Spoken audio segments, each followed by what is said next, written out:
Hello guys, welcome back to our channel English plus science with us. आज मैं आप लोगों के लिए लेके आई हूँ क्लास 10th बायोलॉजी का चैप्टर 5 लाइफ प्रोसेसेस। मैं पहले इसके दो पार्ट डाल चुकी हूँ जिसपे हमने बात की थी ऑटोट्रॉफिक न्यूट्रिशन की और हेटेरोट्रॉफिक न्यूट्रिशन की, और आज मैं लेके आई हूँ पार्ट 3 जिसमें मैं आपको बताऊंगी कि ऑटोट्रॉफिक न्यूट्रिशन का ही एक part. Generally autotrophic nutrition plant show करते हैं तो उनमें एक प्रोसेस होती है जिससे वो अपनी फूड रिक्वायरमेंट्स, अपनी एनर्जी रिक्वायरमेंट्स पूरी करते हैं। वो कौन सी प्रोसेस है? फोटोसिंथेसिस। हम बचपन से पढ़ते आ रहे हैं फोटोसिंथेसिस। तो आज हम इसी प्रोसेस के बारे में बात करेंगे थोड़ी डिटेल में। तो इस प्रोसेस को कंप्लीट करने के लिए जनरली हमें 4 सब्सटेंसेस की जरूरत होती है। कौन कौन से है वो substances? Carbon dioxide, water, sunlight and chlorophyll. In 4 substances की हमें जरूरत पड़ती है। फिर बात आती है फोटोसिंथेसिस की केमिकल इक्वेशन की। बहुत बार क्वेश्चन पूछा जाता है कि फोटोसिंथेसिस की केमिकल इक्वेशन लिखिए और उसको डिफाइन कीजिए, उसे एक्सप्लेन कीजिए। तो क्या है वो chemical equation? 6CO2 plus 12H2O chlorophyll और सनलाइट के प्रेजेंस में क्या बनाएगा? C6H12O6 plus 6O2 plus 6H2O। कितनी बड़ी इक्वेशन है ना। मतलब हमें इनके बेसिस पर देखिए, हमें क्या चाहिए? कार्बन डाइऑक्साइड चाहिए प्लस वाटर, सनलाइट और क्लोरोफिल के प्रेजेंस में क्या बनाएगा? C6H12O6। ये क्या है? ये ग्लूकोज है और कुछ नहीं। उनके एनर्जी रिक्वायरमेंट्स को पूरा करने के लिए ये ग्लूकोज है। फिर एक्स्ट्रा क्या बच जाता है हमारा? 6O2 प्लस 6H2O, जो कि बाद में स्टोमेटल पोर्स से बाहर निकाल दिए जाते हैं। फिर मैंने यहाँ पे स्टोमेटा बनाया है। ये जो आपको दिख रही है ना, ये गार्ड सेल्स है। ये जो बीच में है ये स्टोमेटल पोर है, और ये जो आपको ब्लू ब्लू दिख रहे हैं मैंने अलग से ब्लू मार्कर से बनाया, ये यहाँ पे क्या है? क्लोरोप्लास्ट है। एक्स्ट्रा जो ऑक्सीजन और जो H2 होता है वो इन्हीं स्टोमेटल पोर से, इन्हीं गार्ड सेल से बाहर निकाल दिया जाता है। फिर मैंने यहाँ लिखा है The following events occur during this process। इस प्रोसेस में क्या क्या होता है? क्या होता है? ये जो क्लोरोफिल है ना, ये जो लाइट एनर्जी है, जो सनलाइट, इसको एब्जॉर्ब कर लेगा।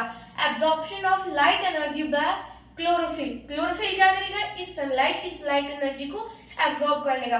फिर क्या होगा? Conversion of light energy to chemical energy. फिर ये जो लाइट एनर्जी है इसको केमिकल एनर्जी में बदल दिया जाएगा।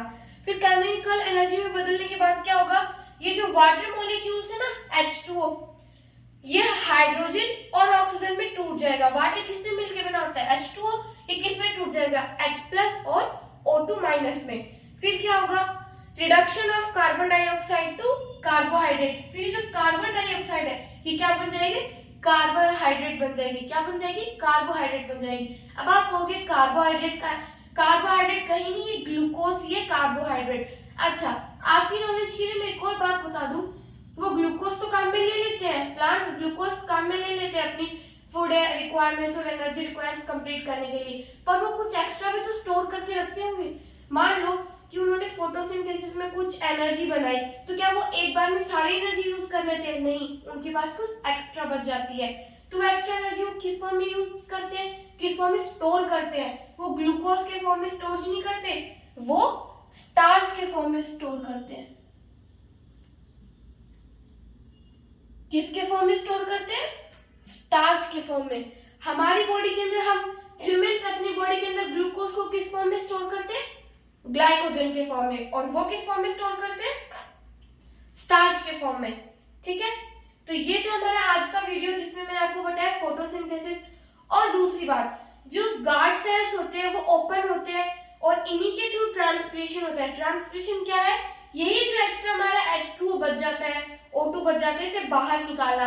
वाटर को लीव्स के थ्रू या प्लांट के किसी भी पार्ट के थ्रू एटमॉस्फेयर में रिलीज करना क्या कहलाता है? ट्रांसपिरेशन।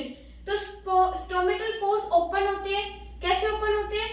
जब गार्ड सेल्स ओपन होते हैं। अब वो गार्ड सेल्स कैसे ओपन होते हैं? जब एक्स्ट्रा वाटर उनके थ्रू फ्लो करेगा तो वो ओपन हो जाएंगी, मींस वो स्वेल हो जाएंगी, फूल जाएंगी तो क्या होगा? ओपन हो जाएंगी। और जो एक्स्ट्रा वाटर है, CO2 है, जो कुछ भी है, H2 है, O2 है, वो वहां से रिलीज हो जाएगा। फिर जैसे ही उन्हें जरूरत नहीं होगी, कि उन्हें लगेगा कि अभी हमें कुछ रिलीज नहीं करना है या फिर एटमॉस्फेयर से हमें कुछ भी नहीं लेना है, वो कार्बन डाइऑक्साइड कहाँ से लेंगी? एटमॉस्फेयर से तो लेंगी। तब उन्हें लगेगा कि अभी हमें फोटोसिंथेसिस प्रोसेस नहीं करनी है, अभी हमें कार्बन डाइऑक्साइड की जरूरत नहीं है, तो वो क्लोज हो जाएंगी, वो श्रिंक हो जाएंगी। फिर वाटर वो कहाँ से लेंगे? वाटर वो सोइल से लेंगे, रूट्स लेंगे वाटर।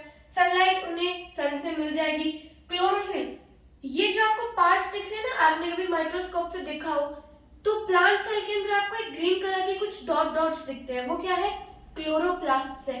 और उन्हीं क्लोरोप्लास्ट के अंदर एक ग्रीन पिगमेंट प्रेजेंट होता है जो होता है क्लोरोफिल, जो कि हमारे इस फोटोसिंथेसिस प्रोसेस के लिए बहुत जरूरी होता है।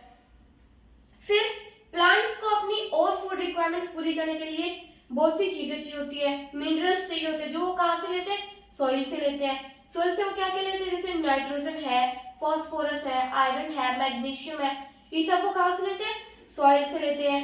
फिर जैसे नाइट्रोजन है, नाइट्रोजन प्रोटीन्स बनाने के लिए, प्रोटीन सबकी जरूरत होती है, नाइट्रोजन प्रोटीन बनाने के लिए बहुत जरूरत है, और वो इस नाइट्रोजन को किस फॉर्म में लेते हैं? इनऑर्गेनिक नाइट्रेट्स या फिर नाइट्राइट्स के फॉर्म में। इनऑर्गेनिक नाइट्रेट्स या फिर नाइट्राइट्स के फॉर्म में, जो सोइल में जो बैक्टीरिया प्रेजेंट होते हैं वो एटमॉस्फेरिक नाइट्रोजन, जो गैस के फॉर्म में जो नाइट्रोजन होती है उसको फिक्स कर देते हैं, किसमें? सोइल में। तो वो प्लांट्स ले लेते हैं, क्योंकि प्लांट्स के लिए बहुत डिफिकल्ट होता है नाइट्रोजन गैस को लेना। गैस के फॉर्म में वो नाइट्रोजन को नहीं ले पाते, जबकि वो उसको मिनरल के फॉर्म में सॉइल से आसानी से एब्जॉर्ब कर लेते हैं। तो ये थी हमारी आज की ये प्रोसेस फोटोसिंथेसिस। और नेक्स्ट में जल्दी आपके लिए लेके आऊंगी न्यूट्रिशन इन ह्यूमन बींग्स। बहुत बड़ा टॉपिक है जिसके अंदर हम डाइजेस्टिव सिस्टम बहुत कुछ पढ़ेंगे, जो आएगा हमारे नेक्स्ट वीडियो में। Okay guys, bye bye. आपको कैसा लगा जरूर बताना, और इसकी स्क्रीनशॉट जरूर ले लें, आपको नोट्स बनाने में बहुत काम आएगी। Thank you, bye bye.